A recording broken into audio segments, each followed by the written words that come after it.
السلام علیکم دوستو، آج کی اس ویڈیو میں ہم بات کرنے جا رہے ہیں چوراہا اسد نثار صاحب کے آرٹیکل کے بارے میں، جو کہ چوراہا کے ٹائٹل سے لکھتے ہیں۔ اور اس آج کے دن کا جو آرٹیکل ہے 6 فروری کا، اس کا جو ٹائٹل ہے پھر باقی کیا رہ جائے گا۔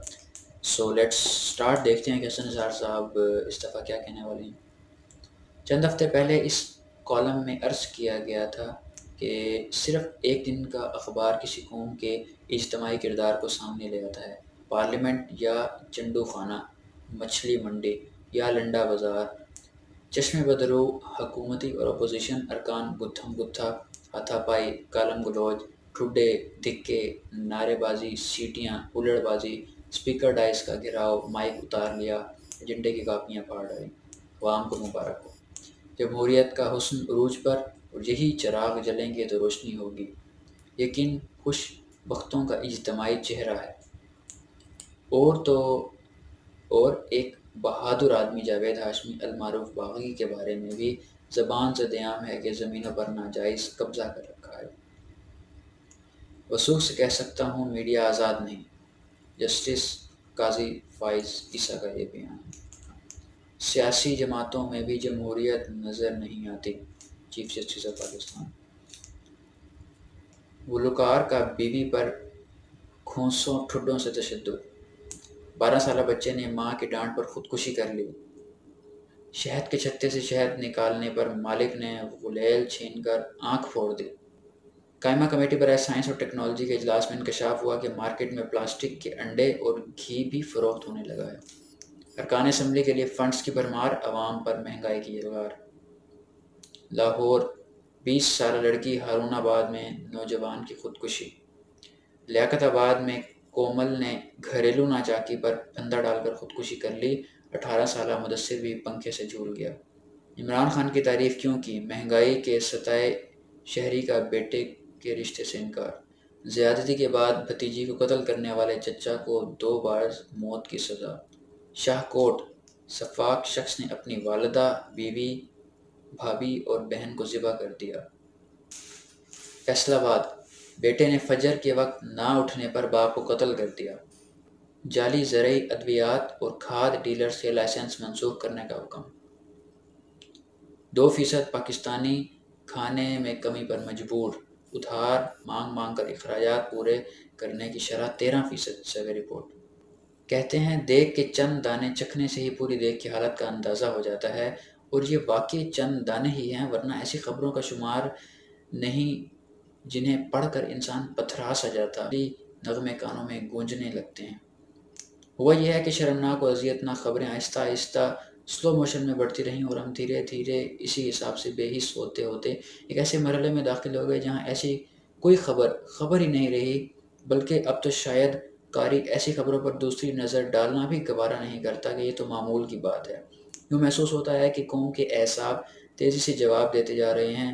درگزر، صلہ رحمی، احسان، معافی، برداشت، کسی کو سپیس دینا، نرمی، شفقت، مہربانی نام کے رویے اور تتلیوں کی طرح اس مردم بیزار معاشرے سے روٹھتے جا رہے ہیں۔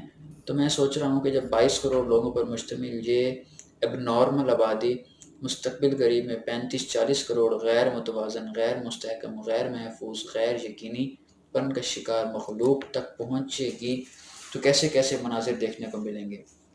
کیا یہ ممکن ہے کہ حکومت، اگر کوئی ہوئی، ماہر نفسیات کا پینل بنا کر گزشتہ 5 سال پر مشتمل ایسی خبروں کا ریکارڈ ان کے سامنے رکھ کر ان سے سمجھے کہ اس معاشرے میں ہو کیا رہا ہے، ان غیر انسانی، حیوانی سے بھی بدتر رویوں کی وجوہات کیا ہیں، اسباب کیا ہیں، اور ان پر قابو پانے یا کم کم سے کم سطح پر لانے کے لیے کیا کچھ کرنا ضروری ہے۔ مجھ جیسے اوسط درجے کے آدمی کے لیے جسے غور و فکر کی لت لگ گئی ہے، اور یہ بات بہت ہی حیرت انگیز اور تکلیف دہ ہے کہ اس معاشرے میں ظواہر کی تو فراوانی ہے، مسجدیں بھری ہوئی ہیں، رمضان المبارک میں ہر گھر روشن ہوتا ہے، حج عمرے کرنے والوں کو انتظار کرنا پڑتا ہے، آستانے و پیر خانے بھی آباد ہیں، نظر نیاز بھی جاری، چلے بھی کٹ رہے ہیں، اخباروں سے لے کر ٹی وی چینل تک پر پند و نساء کے سلسلے بھی جاری ہیں۔ تو پھر یہ سب کیا ہے، کیوں ہے، اور ان سب میں اضافے کا رجحان کیا، اور یہ سفر کہاں رکے گا، اس کا انجام کیا ہوگا؟ احتیاطاً عرض کرتا چلوں کہ میں اس حقیقت سے بھی پوری طرح باخبر ہوں کہ جہاں آدم ذات ہوگا وہاں جرم ہوگا اور گناہ بھی، لیکن یہ تو اخیر ہو گئی۔ آب کعبہ بگڑا ہوا نہیں، تباہ شدہ ہے۔ اونٹ رے اونٹ تیری کون سی کل سیدھی تو چھوڑیں۔ مجھے تو یہ محسوس ہوتا ہے کہ اونٹ پاگل ہو کر رسی تڑوا چکا ہے یا تڑوانے کے قریب ہے، اور یہ بھی سن لے کہ اونٹ پاگل ہو جائے تو وہ مست ہاتھی اور بھوکے بھیڑیے سے کہیں زیادہ خطرناک ہوتا ہے۔ لیکن یہاں تو حکمرانوں سے بنیادی معاملات نہیں سنبھالے جا رہے، جبکہ میں تو بہت ہی باریک قسم کی بربادی کا ماتم کر رہا ہوں۔ نام نہاد ناپاک جمہوریت سے لے کر پولیو زدہ معذور معیشت تک کون سی شے قائم اور اپنے ٹھکانے پر ہے کہ عوام بھی اب نارمل ہوتے چلے جائیں۔ اشرافیہ مادر بدر آزاد اور اوپر سے عوام بھی شتر بے مہار، تو باقی کیا رہ گیا؟ تو بڑا ہی ایک افسوس کا منظر کا ایک انہوں نے ایک نقشہ سا کھینچا ہے، اور کوئی فرضی بات نہیں کر رہے حسن نثار صاحب۔ یہ انہوں نے جو حوالے دیے ہیں یہ بالکل ہی ایک جینون خبریں ہیں کہ ہمارے جو سیاستدان جن کو ہم بہت رسپیکٹ سے دیکھتے ہیں وہ کرپشن کرتے ہیں۔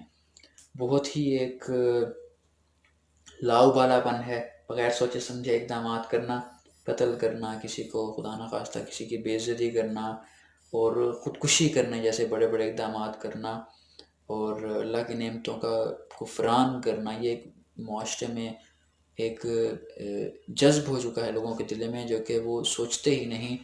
افسوس کا اظہار ہے کہ ہو کیسے سکتا ہے ایک ایسے معاشرے میں کہ جہاں ہم کہتے ہیں کہ 98% 97% مسلمان رہتے ہیں، پاک لوگوں کی سرزمین، اور اللہ کے حکم کے بغیر اور اللہ کی کتاب میں دیے گئے حکم کے بغیر ہم کوئی قانون نہیں بنائیں گے، وہاں کیسے قانون بنانے والے پارلیمنٹ میں یہ حالات کر رہے ہیں؟ تو اس میں اذیت ناک خبریں اور شرمناک خبریں ہمیں پتہ نہیں کیسی کیسی چیزیں سننے کو ملتی ہیں جو کہ دماغ قبول نہیں کرتا۔ اگر آپ کا دماغ پڑھا لکھا یا ہلکی سی بھی اس میں روشنی ہے تو وہ قبول نہیں کرتا۔